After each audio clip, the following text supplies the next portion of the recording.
So I will let you. I will pass you over to Jon Thank you very much. from Abbey Road Studios. For the benefit of everyone watching at home, it's really cold here. It's really cold.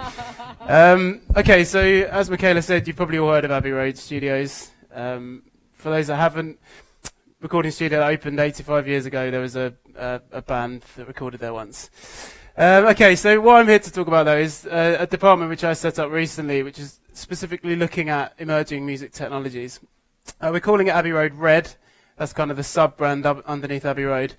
And what I thought I'd do today is to kind of give a bit of context around the whole innovation space from my perspective, and use Abbey Road as a bit of a kind of barometer, as it were, to illustrate some of the changes and how things have evolved throughout the years.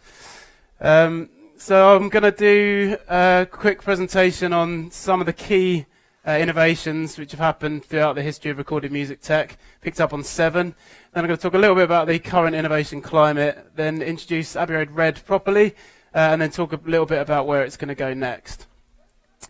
Also, I was told to kind of keep it quite slide light and not make it too corporate, so I've only got 60 slides to get through. So you'll be pleased today, most of them are photos, which you're probably going to struggle to see, but I'll do my best to describe them. In fact, if you want to come closer, it might help a little bit. So the whole premise of this, as I said, is that Abbey Road's kind of a good barometer for change in music technology. Abbey Road's always kind of been there at the forefront of technology, sometimes leading, sometimes chasing, but because we've been around for 85 years, a lot of the changes in music tech have been reflected quite well in Abbey Road. So I'm just going to go through some of the major innovations and show examples of them at Abbey Road. So I thought I'd start kind of at the beginning, which is normally a good place to start, at the birth of sound recording. So as I'm sure many of you have done in the past, if you put yourself in a mindset where the only way to experience sound was to be in the same physical location as the object creating the sound.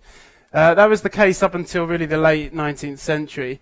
And it was this device, which most of you are probably familiar with, called a phonautograph, which was the first device actually capable of recording sound. It couldn't play anything back, it was just scribing the vibrations on a piece of sooted glass. But this was the first kind of baby steps towards recording sound. And then people started to be able to record that sound, play it back, and started to try and find uses for that type of thing. So originally people thought that sound recording would be most useful for offices, for office dictation. Again, another quite famous photo of someone dictating their voice. But it wasn't until people started to apply this to recording of music. People realized you could record music, store it, and then sell it. And that kind of started to get people's minds going, and that was what created the music industry.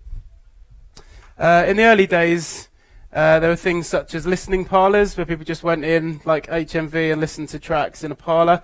And this photo, which I wish you could see, because basically it's a phonograph strapped on the back of a donkey, touring around Eastern Europe. It was kind of like the first ever iPod, I suppose. But it wasn't until the invention of this guy, the gramophone, in the late 19th century, when the music industry kind of took off. And that's when sound recording came into its own. But this is a good quote, which I'll have to read out to you, but by Fred Geisberg, who's one of the first kind of founding fathers of the music industry. It says, "Our recorded repertoire consisted of only ballads, comic songs, and band records. When we approached the great artists, they laughed at us and they replied the gramophone was just a toy." So that kind of gives you a flavour for how people thought about recorded music in the beginning.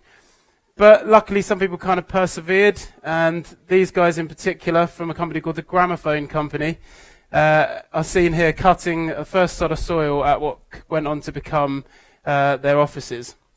The Gramophone Company ended up merging with another company to form a company which you probably have heard of called EMI. Probably can recognise it better presented like that. EMI stood for Electrical and Mechanical Industries. So that sort of soil they were cutting back in the early 20th century, that site went on to become EMI's massive R&D facility just outside London. And this is where a lot of the music tech that was used at Abbey Road was developed. So this is a very important kind of site to remember. I'll refer back to it in a little bit. So then that brings me on to the second innovation, which was electrical recording. So in the beginning it was all acoustic, horn in the same room as the performer, scribed the vibration onto a wax. and that was how it was recorded. But as soon as electrical recording came in, you started having microphones, you had cables, you could have an amplifier, you could have speakers. Then you could have your recording device in a separate room to your musician. That meant you could have control rooms and live rooms, and that basically was what created the genesis of Abbey Road. And this was in the kind of 1920s we are now. This is a picture of Abbey Road opening in 1931. Again, you can't probably see it, but this is a shot from the other direction with a really small control room window, just a little porthole. This is a shot from inside Studio One's control room.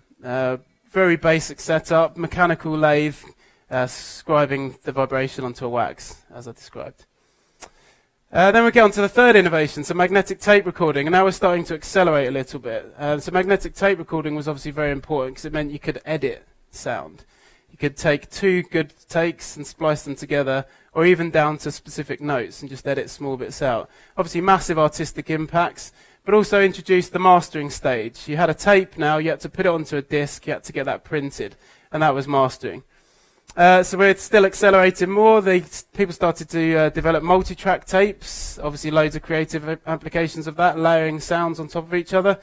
Tape machines like this, the J37 Studio, which is the Beatles kind of the machine they used predominantly.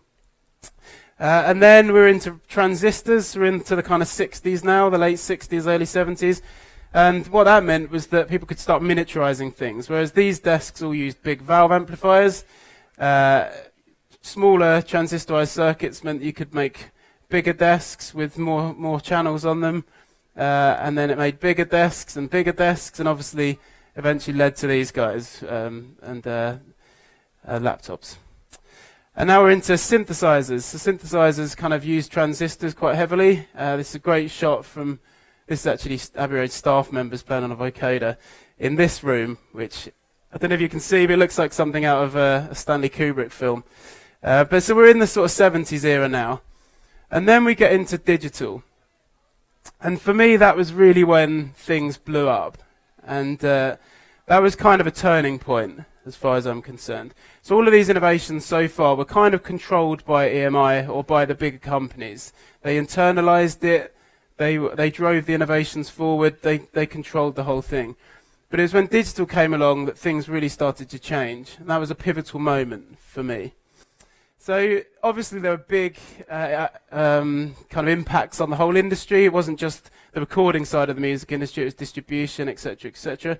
But specifically for the recording music industry, originally you had digital tape, which was fine, we're kind of used to that. Then you had hard drive recording, which was, yeah, we can do that in studios. Then you had personal computers, which we started to use. But then you started to realize that people could use those at home. And then people started developing audio software that could be used at home. And then people didn't need to use studios anymore. So obviously, there's a big problem there for places like Abbey Road and companies like EMI. So how does something like this, a huge acoustic recording studio like Abbey Road, still remain relevant in today's climate? Where do we fit in? Well, we've always kind of had this mantra, but I kind of made this up and I quite like it now. It's kind of my motto. So if the tide of change is a kind of an immovable kind of force which is going to come anyway, pushed along by actors across the world, what do? Do you try and stand in the way, or do you get on board? So do you build a dam, or do you buy a surfboard? So Abbey Road's very much of the kind of buy a surfboard type of philosophy. So this brings me on to Abbey Road Red. So this is our way of responding to the new innovation climate. Basically, it's our open innovation department. Open innovation is a term which I didn't make up. Kind of read it in a book. But it basically means it's this new paradigm where previously you had guys like this building big factories like this and internalizing the whole R&D process. Nowadays, things have changed significantly. Major socio-economic changes that I described. And it's basically led to this distributed, very turbulent, fast-paced, open innovation landscape. So this is kind of a pictorial version of what I just described there. So you've kind of got established industry trying to do a bit of innovation. You've got these other three crucial areas. You've got startups, you've got academics, and you've got hackers and makers. And it's really those three groups where all this innovation is being led from now. And I feel like maybe I'm preaching to the converted here, but this is how I see things visually. You can kind of look at that kind of left to right sometimes, as things mature in technological maturity, sometimes the established industry will pick up on those ideas and internalize them. Quite often they'll actually just get left out altogether and the startups will become the new industry. So this is kind of, I actually gave this presentation at another place with lots of startups presenting, so a few of those are on there. But if the landscape looks like this now, where you've got academics, you've got startups, still where does Abbey Road Red fit into that? Basically, when I gave this before, I had a really nice animation where the established industry moved across, but basically we're trying to do that. Get a bit of love between the established industry and those communities that I just described. So we've got things which a lot of guys who are trying to do things from the ground up and bootstrapping themselves don't have. Obviously we've got facilities, we've got a lot of expertise, we've got finance, we can give guidance, etc., etc. So what we're setting up is an incubation style scheme and working with people in a multitude of different ways. So there's kind of four areas we're looking at. We're partnering pretty heavily with academic researchers in the UK initially, so Queen Mary University, Goldsmiths, Surrey, Salford, Cork in Ireland. We've got good relationships with all these guys. Then we're also speaking to startups globally. I was with them in a meeting yesterday with some guys from Norway, guys from Hong Kong, week before that. So we're kind of spreading ourselves around, trying to find cool startups. Starting to work with the hacker maker community, which is why I'm here. And there's also kind of a bit of a movement in London as well. And then we're doing some R&D in-house. So what do I think of the next innovations? Where is it we think that this stuff's going to go? Truth is, I haven't got a clue, but I have got some guesses. So we're really interested in artificial intelligence in music production. So assistance in music production, automatic mixing, assisted composition, that type of thing. Dynamic music is a big thing for us. Source separation, I think, is going to be huge, etc., etc., etc. And that's just a flavour for where we think things are going. So that's kind of me, really. But I'm here to meet people. So if any of that sounds good, if you'd like to talk to Abbey Road, and if you think we've got anything that we could offer to your projects, I genuinely do want to spark up conversations. I've been lucky enough to meet lots of you guys already. But please come and say hi to me because, yeah, I'm sniffing around for good ideas and I'm not in the business of stealing. That's not what we're here for. We're very much here to partner with people. So that's me. Thank you very much.